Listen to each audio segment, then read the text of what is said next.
Welcome back, nerds. This is Annalise. This is Rob. And we are your nerd best friends. It's time to recap the amazing 5th season of Nerd Best Friends podcast. Woo woo. Hey, nerds, do us a favor. Subscribe and share this episode with your fellow nerd friends. Help us grow the nerd herd. Help us grow the nerd herd. Now strap in, roll for initiative, and let's get nerdy. Rob, this is episode 105.5 in the 805.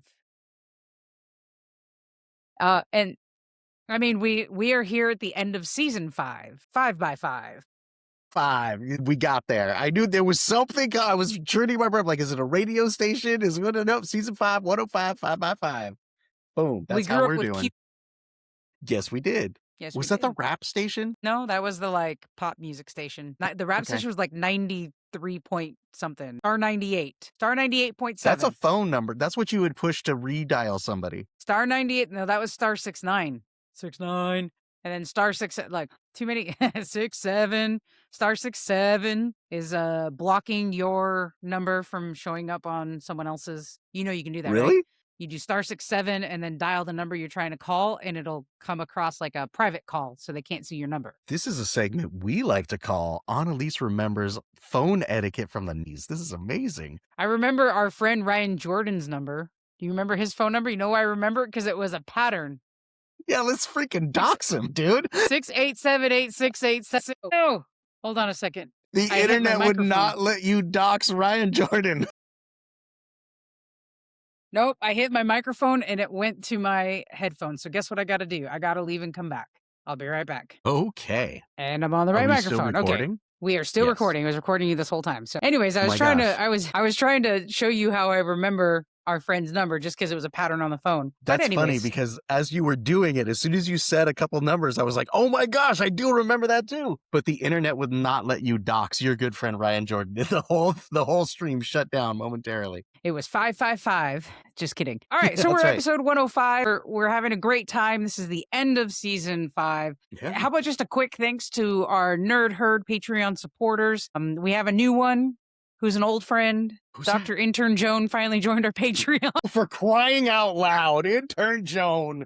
I was all excited. Intern Joan. Who are we welcoming to the Nerd Herd? Thanks, Intern Joan. We're finally fixing your credit card information or whatever. She's officially official part of the Nerd Herd. But thank you to our supporters for the last couple of years. Remember, the Patreon is not going to make us rich. It just helps us pay the podcast bills and maybe go on a few adventures, which we're going to talk about right now with some nerd mail. Okay. Today's nerd mail is a little bit tweaky because we can't talk about it. We can't talk about the nerd mail. First rule of nerd mail. Yeah, it's the first rule of nerd mail. You can't talk about the nerd mail. I want nerd mail redacted. Yes, by the government. No, I don't want the government in our podcast. In black ink. Net neutrality now. Okay, so here's what's happening. First, if you are listening to our show for the first time, because you found us on Threads, welcome. Or if you found us anywhere else as well, welcome. We're so happy you're listening. Make sure you click follow or subscribe. Make sure you go give us a rating because that actually helps us get to more nerds. Absolutely. Please, if you've not given us a rating, whether you're listening on Apple Podcasts or Spotify or wherever you're listening, go give us a rating. 5 stars. Thank you. But welcome any of you. It's so funny. I will just add to that. Yes, YouTube will pop this up on your homepage if you're listening for a couple of weeks in a row. Yes, Spotify will pop this up, but you can't depend on that. You're going to be like, I thought I was subscribed. I haven't seen these guys in a month. What happened? Did they pod fade? I thought I was subscribed. You're not subscribed. Make sure you're subscribed on your platforms. Push the button right now. All right. You just got to do it.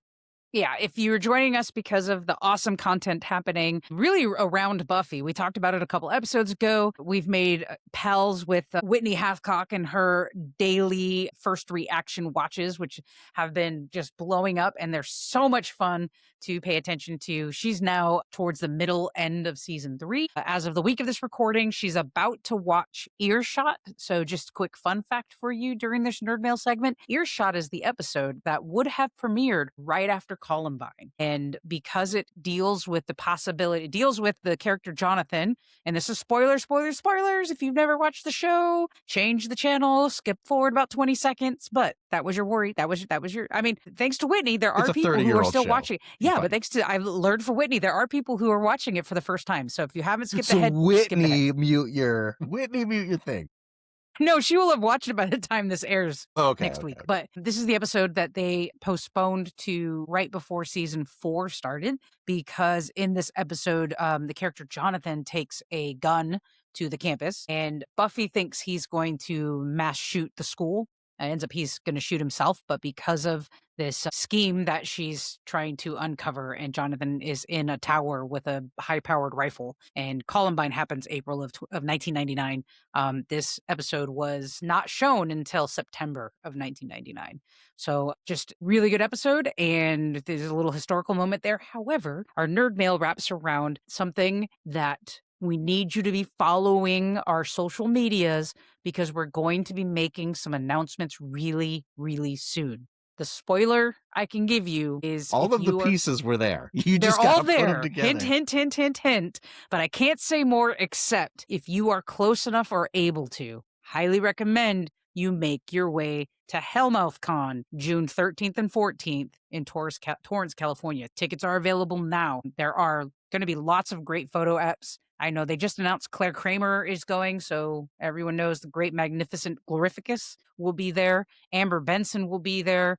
Emma, gonna forget her last name, who plays Anya, is gonna be there again. Yeah, We got great pictures with her last year. Yeah. And they're gonna do a photo op with Glory and Tara, because in the season 4, when she like takes her brain, they're gonna put a bench out and do a little mind suck photo shoot. So it's a lot of fun. So follow us on social medias at Nerd Best Friends. Look out for a huge announcement that's going to be coming in the next couple of weeks about Hellmouth Con.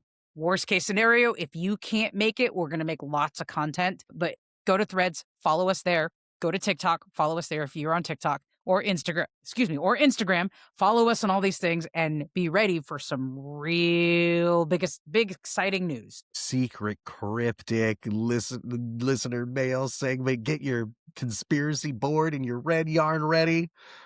And if you it's think you know what it is, straight line for all the things Annalise said. You don't have to. It's less complicated than 7 degrees of Kevin Bacon. It is indeed. It is. That was it. You blew the secret. Kevin Bacon will be there on the Nerd Best Friends. Did you know I'm 2 degrees from Kevin Bacon? Is that right? Tell me more. I performed on The Dance with Fleetwood Mac. Stevie Nicks was in a movie with Kevin Bacon. Boom. There you go. Or as a TV show. That's a real she cameoed IMDb in a TV connection. Show. I have 2 degrees to Kevin Bacon. Incredible. Yeah. All right. Well, congrats on that. What's that? Well, congrats on that. Thanks. Maybe we make it a Nerd Best Friends deal to be 1 degree, the both of us. You're probably really close too. You've been on a Zoom with Matthew McConaughey. I have been on a Zoom. I have literally talked to Matthew McConaughey on Zoom. So maybe I'm like, maybe you're like 3 help degrees. us listeners write in. How close am I? What? How if I've had a Zoom call with Matthew McConaughey, how many degrees from Kevin Bacon am I? What else? Is there anything in your performing while you're performing with like the San Marcos Band or something? There's got to be something. There's some celebrities or politicians. I've met politicians. I've met like random celebrities. Jonathan Winters is probably like the celebrity I've spent the most time with. And he, like, if the movie's old enough, he's connected to everybody. I mean, that's 2 degrees from Robin Williams. Okay, there you go. And someone has to be connected from Robin Williams to Kevin Bacon. We're going to figure this one out, Rob. Help from us, Robin Williams help to us. Kevin Bacon. We got to figure out this. We're going to figure out how many degrees we can get you connected to Kevin Bacon. In the meantime, if you think 3 degrees from Kevin Bacon. Yeah. If you think you know what our big surprise is, write us. Let us know. Also, send us your deep thoughts, nerdy questions, and talk nerdy to me subjects you want us to cover by sliding into our DMs or send us an email, podcast@nerdbestfriends.com. And now, hey, we're going to talk about season 5. Yeah. Let's start with your favorite episode. Rob, what was your favorite episode this year? We're starting with me. Okay, this season 5, my favorite episode was the Daredevil episode.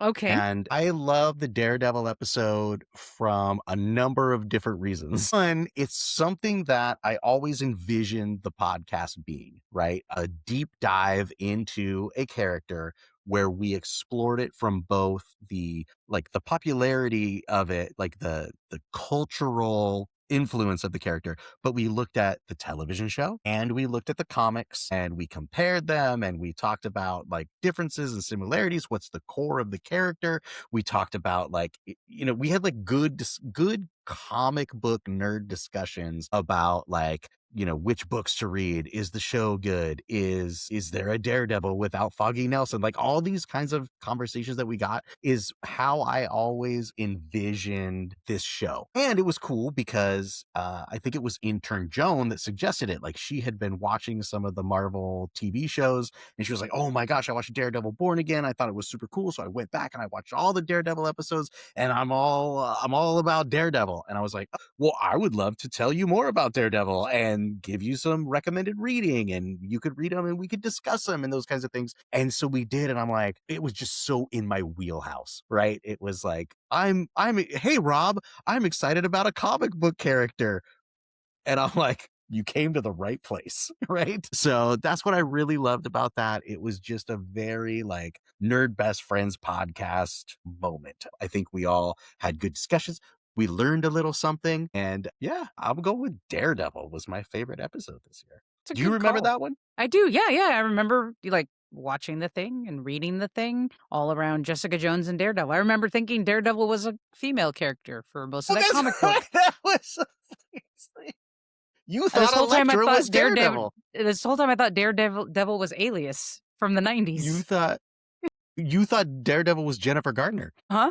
From That's so Alias, yeah. wild. Oh my gosh, that's funny. Yeah. Yeah. Good for me. So like I said, we all learned a little something.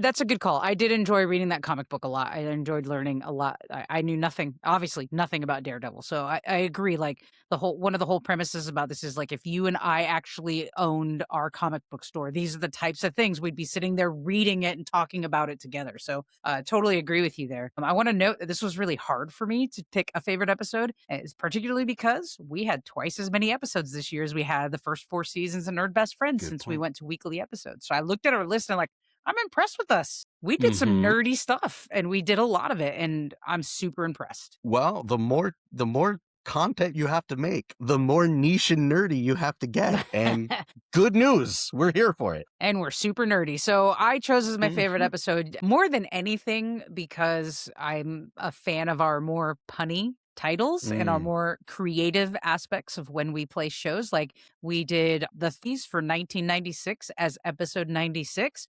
Well, we knew in planning season 5, we were going to hit episode 88. And no matter where that episode landed, we're talking about Back to the Future. So I chose that as my favorite episode. And also, it was overall just a really good episode to really deep dive into our fandom. It wasn't just about the movie and all the cool things about the movie. It was about our fandom of that Yeah. movie. Yeah, that is fantastic. I love Back to the Future. I love that we were able to talk about it. I love that that episode came on the heels of a cool event that I was able to go to at like a local theater where they showed it on the big screen and I got to go to that with my family and stuff. Like Back to the Future is great and talking about Back to the Future is super fun. Talking about time travel in general is a real like good nerd fight like thing to do. If you talk about like, well, they did time travel this way in this movie and this other way in the other movie, stuff like there's a wealth of conversation there. Yeah, that's a fun one. Back to the Yeah, that was a good Future. episode. Well, you had mentioned making more content, which means we're becoming more niche and having more things to talk about. What was your favorite subject to talk about this season? There is something that a lot of episodes had in common this year. So we talked about the 70s, like you mentioned in our 70s episode. And we did our Mount Rushmore of creators episode. And we did a holiday episode where we talked about holiday movies. And what did all of those episodes have in common? Rob got to talk about Jim Henson and the Muppets. So I will say, clearly, my favorite subject that we talked about this year was the Muppets, because I shoehorned it in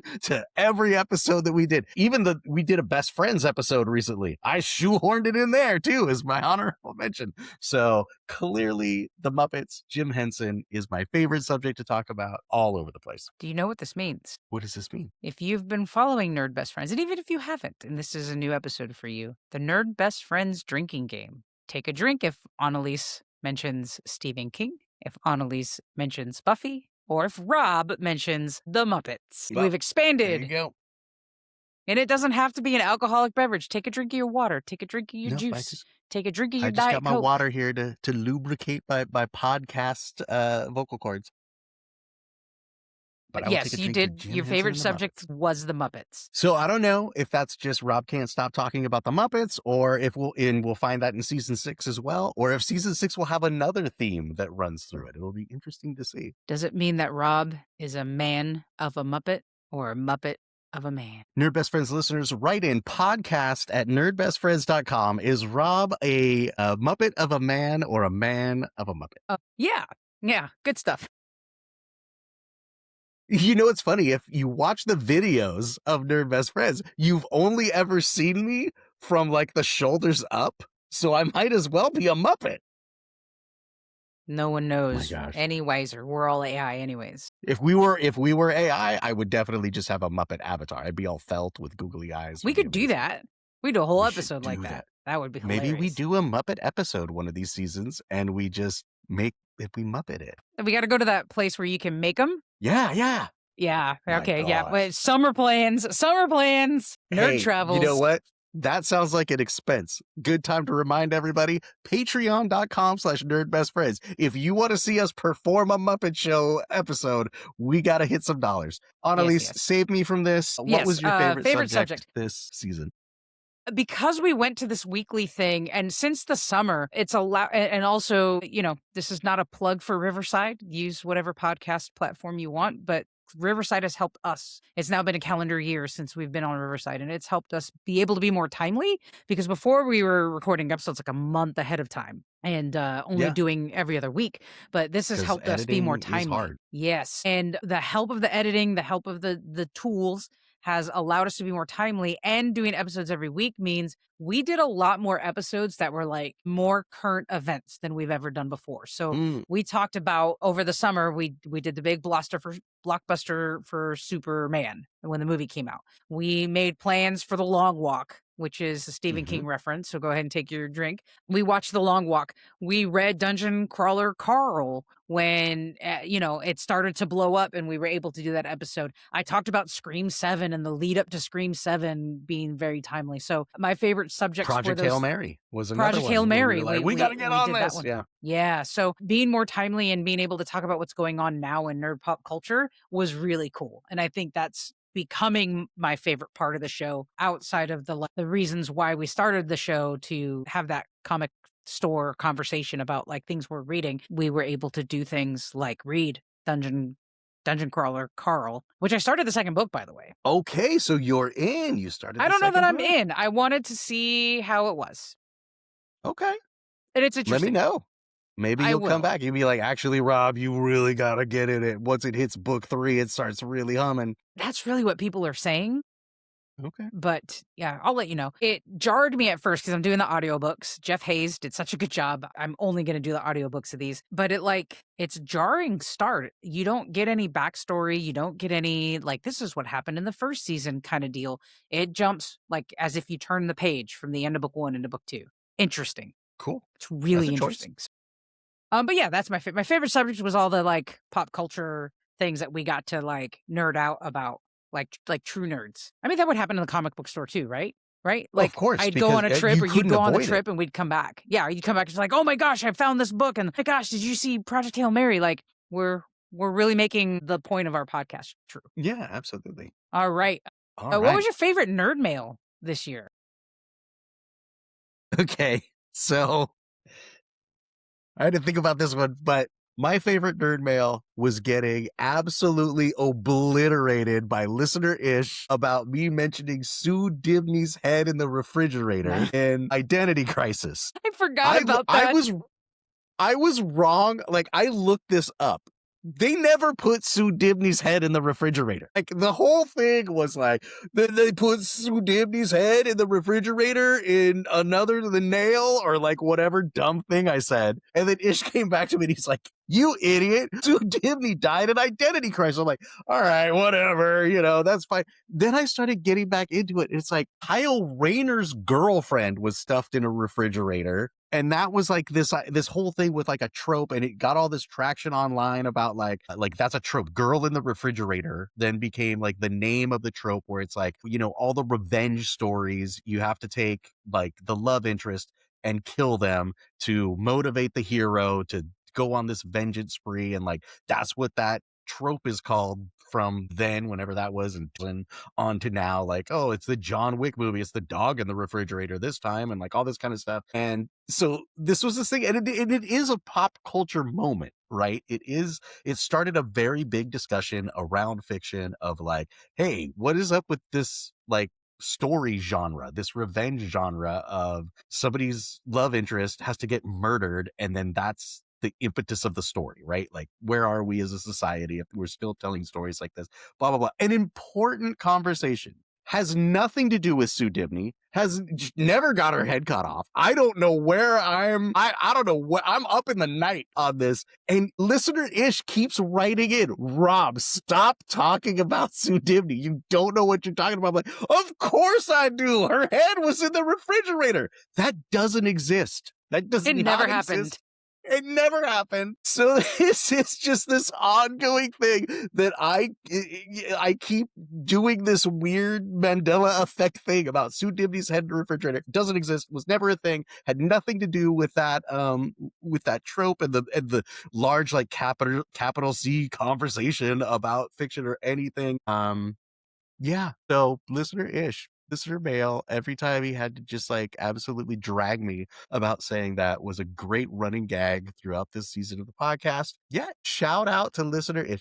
Hey, for real, listener Ish going through a little bit of a rough time now. So I'm glad I got to bring him up in the episode, say like, hey buddy, thanks for all the listener mail. Hey, listen, listener Ish, you also had my second place favorite nerd mail. And that was when, after the Superman episode, where we were talking about not knowing where the engineer character is coming from, and listener Ish like reeled off 3 or 4 comics, like, oh, you want to learn about the engineer? Do this. And in this case, Ish was wrong because Rob read this like 600 page. It was a 12-issue volume, and she never showed up. And then Ish goes, oh yeah, oops. Oh, that was good. But I will say my favorite nerd mail was getting physical nerd mail from Los 805. Both of us got Japanese Kit Kats to try on the show. I would love to do more than that. So again, email us podcast@nerdbestfriends.com. You want to send us something to try on the show, we will do so. More Japanese Kit Kats are just nothing spicy for me because I'm a wimp and I don't have a gallbladder. So I can't do spicy food. I like spicy foods, Yeah, but no, so we should be trying it together. Spicy and non-spicy options. Yeah, getting the physical nerd mail and trying the Kit Kats on the air was my favorite. And speaking of which, we talk every week about the nerdiest things we did this week. What's the nerdiest thing you did this season? Ooh. Yeah, okay. like the whole season. What's the nerdiest thing you did this season? Just one of my favorite moments. The nerdiest thing I did this season, I think, is my favorite because it surprised everyone. And that was my response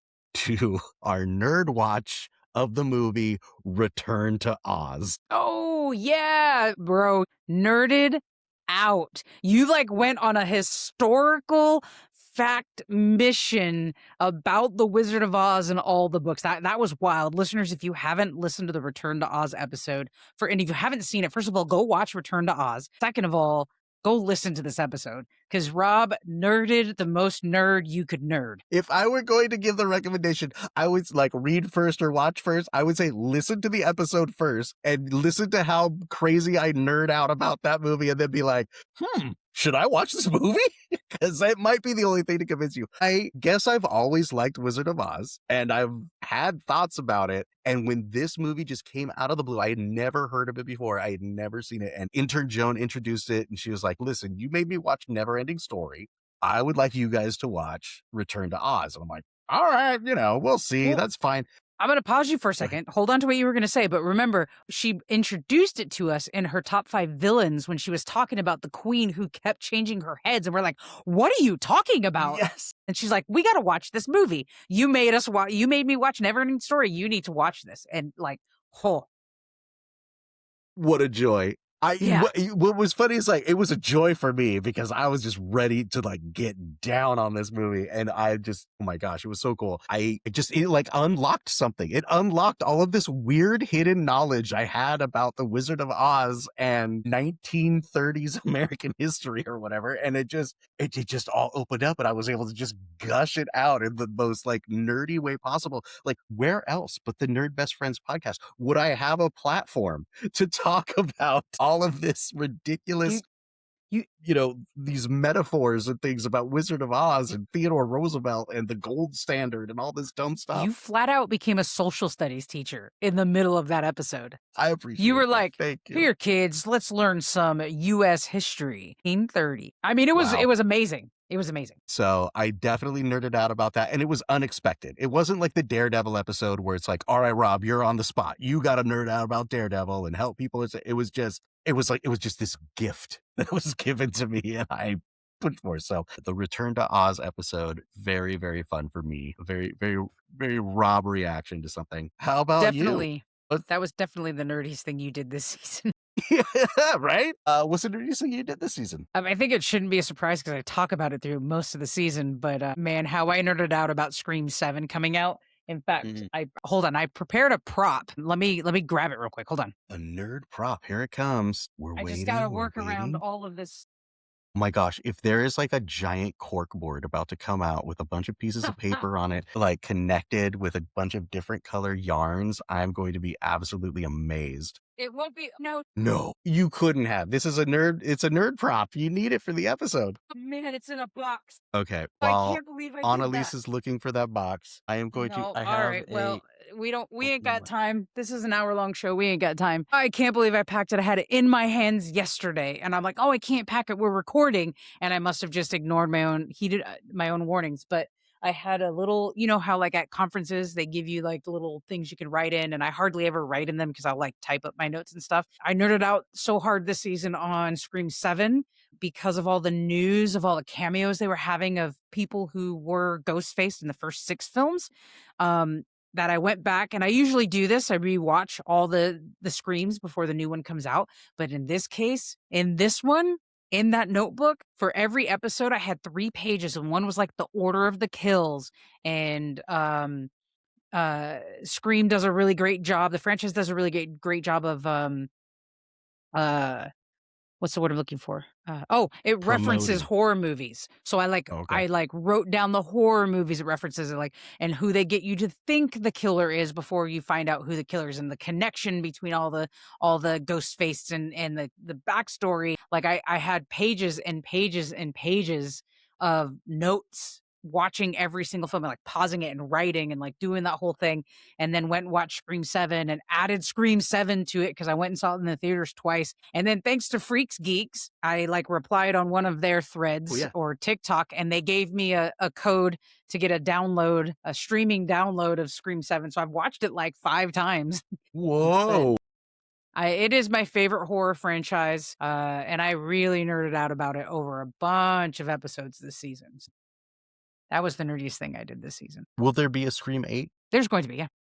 They're already in works. It wasn't the already have one people Scream signed to on. rule them all. This we're just keep it going, baby. Yeah, I think they still have a story to tell, and it's people can horror movies always get a bad rap. People can debate whether or not it should continue to go on, but the reality is this was a good one, and the story of Sidney Prescott is not over. So, well, it's not an we'll see. uncommon thing in the horror genre, right? There's like Nightmare on Elm Street 13 or whatever. Like that is a thing. You find that following. People love this the character or they love the story, and you're like, I'm just gonna keep giving you what you want and keep cranking the dial up and up and up on the intensity or the violence or the gore, like whatever the the niche is that they're doing.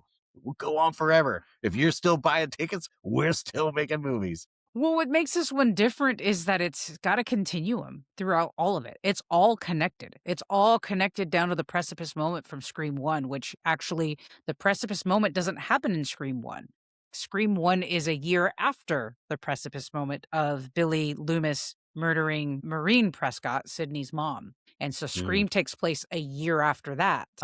Everything's in every Scream is connected some way, shape, or form back to the first one. So Halloween does that, but it does go off the rails. At some point, it's not about the character Laurie, but the most popular and the best versions of those movies are the ones where Jamie Lee Curtis is back and playing, right? So Scream is, I would parallel it to Halloween. There's going to be a lot of them, but the difference is the continuum of that story is still present. Right on. Scream 6, 5 and 6. 5 and 6 don't even follow Sydney, but she's involved and the killers are connected somehow. I mean, it's a thing. Well, I wish you the best of luck with Scream 8 then. Thank you. We'll be talking about it next season, I'm sure. I'm sure we probably will. Hey, speaking of next season, what's a Yeah. topic? What's a topic you want to see on next season's list? Okay. So next year is, oh shoot. I don't know why I get myself in these situations. Is it the 25th anniversary or the 30th anniversary? Oh, yeah, I think Gotta it's be the 25th. 25th, right? Yeah. I believe it is the 25th anniversary of the second Lord of the Rings movie, The Two Towers, the really long one. And we did watch a couple of years ago, or in season 4, we watched Lord of the Rings for the 25th anniversary. And now The Two Towers is having its 25th anniversary. So I'm really hoping I can convince Annalise to watch The Two Towers, that we can really explore that story, see where we're at. Gosh, I love those movies. And in fact, at one point this season, we thought we were going to do it. And I started watching the movie and I Yeah. started like taking notes on it. And we got through, I don't know, the first scene. And I had like 3 pages on my notepad. I was like, oh, Rob, you gotta calm down, bro. But luckily we decided to go another direction. We said, no, let's wait till the 25th anniversary. That makes more sense. It'll actually be in 2027. So that's what I'm hoping we're going to do. And I am hoping that we make a connection. Even if we like bring a guest on or something, I just want to nerd out about Two Towers really bad next season. The other thing I want to do with next season is do another exploration like we do every season. This year, I mentioned that my favorite episode was the Daredevil episode. And that was something where it was not me coming up with like, oh, hey, I want to talk about X. But it was, in this case, it was intern Joan, but it could be a listener or it could be another guest that we have coming and saying like, I'd like to know more about this comic book character, or I'd like to start reading this comic book. Where should I start? Could we talk about it? Something like that, like a genuine interest where someone could come, like someone comes and be like, I want to know more about this. Could we do an episode? Yes, we can. And I'm absolutely here for it. So I'm looking forward to that. So I'm not going to say like, oh yeah, next year we're doing these 3 superheroes. I'm saying next season, I would love to explore a superhero or comic book or, even like a graphic novel independent thing with somebody who's like interested and wants to go along on that journey with us. Those are my 2 hopes for next season. Those are good ones. And yeah, we will do the Lord of the Rings when we both, I mean, part of the reason why we had to stop is, the end of the school year for both of us and management can get really wonky from like February to June. And I know you started watching it and you're like, hey, I have 3 pages of notes and 2 more hours to go. And I don't know when I'm going to squeeze this in. And I'm like, well, yeah, I was supposed to watch that movie. So That was the thing. You're like, oh yeah, we're supposed to watch that movie. I'm like, the podcast is tomorrow. but we replaced it with Project Hail Mary, which was awesome, and I'm super glad we did that. And yeah, I'll be looking forward to watching that. And maybe we can bring on the gentleman from the podcast we were on last year, or we can bring on someone else who's like super big on Lord of the Rings. And yeah, I like doing the comic book explorations as well. So those are both good calls. On my end, I'm a little worried about our nerd watching series that we've done for 5 seasons because we did the 80s, the 90s, Yeah. the aughts, and this year we did the 70s, or we did the 20s. And then this year we Mm-hmm. did the 70s. And like, are we going to go back and do the 60s? I don't know that television was all and movies were all that great. We're going to really have to talk about that. I don't know Well, what to do with that. okay. One, I think you'll be surprised and you know more 60s stuff than you think you do. Okay. Or B, we could come up with a short list. Each of us comes up with a short list of 60s movies that are like 60s nerd movies or like pop culture, like phenomenon movies. We review each other's lists and we Hmm. choose one movie from that list to Okay. watch and say, like, this is the nerd movie of the 60s. Okay. Let's Okay. watch it and do an episode of it. Because if we did that, then like we could do 50s the next year. We could Okay. All right. That might work. maybe. I mean, So there are some maybe good we come up horror movies from the 40s. maybe we come up with something where it's like we collaborate and make a decision of like, okay, this Okay. is the nerd movie from the 60s we're gonna watch, and we do an episode. Okay. We'll add that to the planning sesh for sure. But so I was worried about that, but also, I want to go back to my favorite subjects. I hope we have some good like books or movies or something pop culture for us to nerd out about. I know we nerded out about breakdancing in the Olympics 2 seasons Oh ago yeah. or the beginning. Like I love that current event kind of thing to keep us guessing on stuff. So I know over the summer, I already know we haven't planned our summer yet, but I do know we're gonna watch Supergirl and have an episode about it. And depending on where my next job is, we could be seeing that one together. That would be Like, amazing. yeah. Do the immediate after watch Yeah. reaction show. Like those are super fun. And if I'm Love it. living a little bit more south, you could come that direction and we can meet somewhere where it's like one of those super nice recliner movie theaters Yeah, and that's stuff what I like did that. for So Project Hail Mary. I drove about an hour south and went to a really cool movie theater. I really want to go to one of those big sphere theaters that are doing these enhanced watches. Yeah. My brother Carlos sent me a video of another one for Harry Potter where, he's going through Diagon Alley for the first time and they filled the rest of the screen as if you're walking through Diagon Alley instead of just the screen, you see the tops of the buildings and stuff. Like, it looks so cool. I want So to do one of those. is that theater he's going to in Los Angeles Like in LA area somewhere. that Yeah, is yeah, like yeah. this huge thing? So what I have seen in that also really want to do is sporting events. You'll be watching the game, but it's like Like you're it's sitting in the stadium. amazing. Wow. Yes, it's really cool. So yeah, we'll have to Yeah, check so that I place hope we out. can do some more things like that. I like going out and being nerdy. We still have to get you to the Pinball Hall of Fame. Oh, yeah. Like, I'm hoping for more things like that we can go and do things, especially since I'll be living closer. Right. So, I'm looking forward to that next And season. yeah, and just getting more, I don't know, more tech savvy or more, understanding. Like you mentioned, we've made leaps and bounds as far as like the editing and like the process and things like that. Like getting a good system going for doing on location things or live things, or where it's not like right now where it's like you're in your studio and I'm in my studio and we use this software and these platforms and it's like Yeah. pretty locked in. Yeah. Maybe we get to start expanding. Yeah, I'd be down. That's gonna be real fun to really get into next season. So, that's what I'm looking forward to. And Fantastic. nerds, what are you looking forward to? Give us some Yeah. subjects. What do you want Nerd Best Friends to cover? We already got one feedback that we need to do more board games. So we'll talk about more board games next year. But what else? Again, podcast at nerdbestfriends.com. Find us on social media at Nerd Best Friends. Help us prepare for season 6. Let's go. And that is how it works. That is a wrap on season 5. You will be enjoying some nerdnostalgia episodes over the summer as we do our production meetings and our planning meetings. So get those ideas in quick. Like literally, we've got a giant spreadsheet we've got to fill out. What are we going to do about episodes and things? So your ideas will make it on the podcast if you get those things in. We appreciate you, and we're asking for your help for content so that we are delivering the things that you want to deliver. As if you came to visit our comic book shop and said, "Hey guys, guess what I just read?" Do it. Right. Or I heard about this game. Can you guys order it for me? Yes, we can. It'll Yes, be we here next can. week. And Rob, for the final time this season in season 5, what is the nerdiest thing you did this week? All right. So the nerdiest thing I did this week was I got a big delivery. It was Felder O'Clock around here. Boy.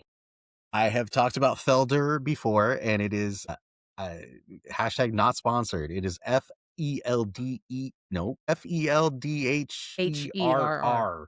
It's a funky word, but it is a website that specializes in delivering board game insert foam and plastic organization things. So I had mentioned a couple of episodes ago where the nerdiest thing I did that week was I went to the Warhammer store anniversary sale, I say with air quotes, because really it was a big cash grab. And I had all these plans and I walked in and all of my plans got blown out of the water. So instead of like leaving with my money that I had planned to spend, I said, you know what? What's the biggest, most expensive board game you got in this place? And that's what I ended up. So I'm like, well, if I've got this giant luxury board game thing that I just bought, I should look and see if there's a Felder insert with all the foam and the thing. And baby, was there. It's gorgeous. It's got a little place for every mini. It has, get this, it has 3D printed plastic inserts that insert into the foam to hold the different tokens in like a more secure way than just sitting in the foam. It's a good one. Wow. It's Inserts a for good the one. insert. Inserts for the inserts. Wow. Insertion. Stupid. So Oh boy. I'm ordering those things like, this is last month because I think it's a German company. So the stuff is not like Amazon going to be here by the end of the week. It's going to take a month to get here. But while I was looking at that one, I was looking around my room at some of the other games I have. And I'm like, well, I wonder if they have an insert for that game. Well, they do. Well, I wonder if they have a package for that game. They do. So it was another one of those situations where a giant box showed up at my house that weighed less than a pound because it's just full of foam. And you always are like, oh, what's this box? And you do that thing where like you think the box is You're going to getting be ready 10 pounds, Yeah. but it's 0 pounds. So you like lift it up and throw your back out, almost throwing it into the ceiling. That was the experience. And so so then it was this thing where it was like, okay, there's this giant box of foam. I need to get the minis. Like I need to get it all set up, but I didn't have the minis built. So you got to build all the minis before you could put the minis away in the thing. So it's been like X-Acto knife and trim it and sprue goo and all kinds of stuff as fast as I can so that I could get all like, I don't know, 68 minis or whatever in that box ready so I could put them in the foam, so I could put it in the box, so I could put the box on the shelf and get rid of the other box that I ordered on purpose. I had That's to been glue my the week. minis to take the minis and put the minis in the boxes where the minis go with the other box of the inserts. That's Yep. super nerdy. That's been my week. Super Annalise, what's the nerdy. nerdiest thing you did this week? I love Felder. The few things that I Oh have, my God. they're so good. The Mansions of Madness set is just chef's kiss. It's kept those minis pristine. So And good it for just you. feels like, it's that luxury board game experience. You open up that box and it's all just like perfectly laid out in there Yeah. and looks all fancy. Like, And then when it calls for some creature, you're like, I have that right here in the foam. Yeah, it's fantastic. in a perfectly little cutout spot that just exactly fits it. Just for it's the home for that monster. That's right. It's like a Happy Gilmore moment. Go to your home. You belong in your home. Are you too good for your home? Have you watched Happy Gilmore 2 yet? Yes. What did you think? Is Okay, that I right? kind of loved it. No, Yeah. I actually loved Is it. that right? It was a lot of recycled jokes, but it was like there's a world where they make that movie with 2025 sensibilities, and it's a lot worse. They made that movie with a nice formula and like these tropes and jokes, and they don't all hit. But I appreciate the courage of their conviction to keep it true to what it was. Like, I'm like, you know what? They don't make movies like this anymore for some good reasons, but also I appreciate that they made this movie the way they did. Well, I like how what am I thinking here? Yes, it's nostalgia, but not for nostalgia's sake.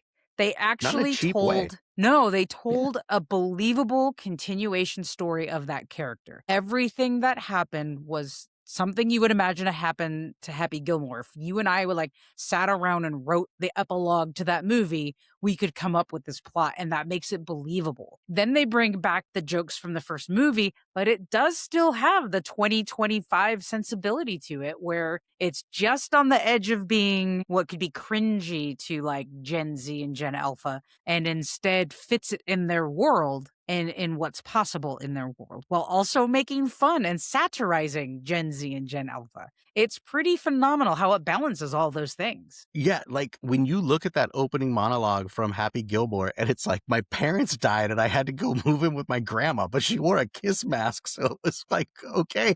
And then you're like, and in this movie, it's like, I had my happily ever after with, my wife, this and that. And then she died and then left she me with these died. kids. And you're like, whoa. But And it's I the never same wanted to thing. play golf again. Yes, it's so good. Like, it's the same thing. It's the same joke, but it's like somehow the subversion of expectations 30 years ago for that joke is different than it is today, but they still did it. It still landed. And I think it still landed. It was shocking and it made you laugh. It was that perfect, like, what? Oh my gosh, they did it again. Like, My favorite cameo. You actually, gosh, I actually liked it. I really did. I thought it was good. I told you, I think you would enjoy it. I said you were might right. like roll your eyes at it, but you would enjoy it. My favorite cameo is Eminem playing the son of the jackass guy. My gosh. Or Chubbs' son. Yep, they did a lot of that. And then his kids were just idiots, but that's also funny because relatable. Anyways, yes. Sorry, we had to go on a tangent there because you had brought up Happy Gilmore. I think. What did you bring up? Yes, I was talking about a golf hole. I was talking about the miniature goes in his home, like the golf ball goes in the. Yeah. I saw a meme the other day. Anyway, what was the nerdiest thing you did this week? Well, I'm going to continue the tangent for a second. I saw a meme the other day of young Adam Sandler holding a Subway sandwich like he does in Happy Gilmore. Yeah. And it said, at this point, Subway needs to go back to their OG spokesperson. Talk about a hole in one. Talk about a hole in. Nerdiest thing I did this week was something super cool. Shout out to the Thirsty Axe here in Ukiah. It is an axe throwing bar that does things like trivia nights. Yeah, it's a lot of fun. We did the first year I was here as principal. We had our holiday party there and had axe throwing contests, and they closed it down for the staff for a couple hours, and we gave it a bunch of like baskets and prizes and stuff. It was a lot of fun. They hosted a Fleetwood Mac cover band that's actually well known around the country, if not, I don't know if globally. They're well enough known that on video they are introduced by Mick Fleetwood himself, who endorses this cover band, and they're called Fleetwood Mask. Fleetwood Mask. M-A-S-K. Yes. A cover band. Cover band. So we went and saw Fleetwood Mask here at the Thirsty Axe, and it was fun. Usually when you see a cover band, you know what you're going into. I've only seen one other Fleetwood Mac cover band before when I was in Toledo, and they were okay, and these guys were pretty good. And my partner Sarah was like, they're even cosplaying as the people in the band. And they totally were. They were like, yeah. Of course. Spitting images or trying to be of them, but that was fun. It's good music, good time. Rarely have we gone out like on a Friday night here to go see live music or whatever, because there's not generally a lot of it, but that was fun. I'm a big Fleetwood Mac fan, and to see a cover band was really cool. Nerded out. How do they interact? How do they do their crowd work? Do they do their crowd work in cosplay as if they're Fleetwood Mac? Or do they like throw in Fleetwood Mac trivia, like meta, I'm in on it, you're on? No, they did their concert as if they were a Fleetwood Mac cover band. No, no real interaction. Like, they talked to them. Oh, thanks for having us. And, da, da, da, da, da. And, oh, you should know this next song was on this album and da, da, da, da, da. But they really just go song to song, and they're expecting Fleetwood that the Mac audience, the whole time. Yeah, the audience there will know what the songs are. I busted out my my Stevie Nicks shirt from 1998 Enchanted tour, and people were like, "Whoa, where'd you get that shirt?" And I'm like, well, "I've had it for 30 years." Was there, man. I was there, bro. But yeah, so it was a lot of fun. Rarely go see a cover band like this, so cool. Nerded out. Good times. Very cool. Yeah, there's definitely there's two kinds of covers, and I like them both. There's the covers that are like true to the original like that and give you the whole experience, and then there's like the covers that take a song and like completely turn it on its head and like change the genre. I also love that. Yeah, agreed. Turns out music is really fun. What do you know? All right. The summer is about to get nerdy. Stay tuned for our Summer State of Nerds podcast. Nope. The summer is about to get nerdy. Stay tuned for our summer State of Nerd plans. And in the meantime, get ready for some real nerd-stalgia episodes. Before you go, join us. Hit follow or subscribe so you don't miss what's next. If you felt the nerd love, drop us a 5-star rating and help more nerds find their people. Find us on social at nerdbestfriends or email podcast@nerdbestfriends.com. Let's grow the nerd herd, spread the geeky joy, and we'll see you next season. That's season 5, folks. Pay attention. If you didn't follow us before, do it right now. Big announcements coming, not only for HellmouthCon, but also for some collabs coming up, also for the slate of nerdiness that we are going to be running this summer. We know for sure one of them is going to be around the Supergirl film, but stay tuned for others and just get ready. I'm coming back to Southern California and the nerdness is about to go to 11. Yeah, the best thing is to stay subscribed. You're going to get the Nerdstalgia episodes, and we'll be sprinkling in new content to let you know what's going on. Check in with us and make sure that your summer is as nerdy and awesome as our summer is going to be. Thank you for joining us for this episode. We'll see you season 6.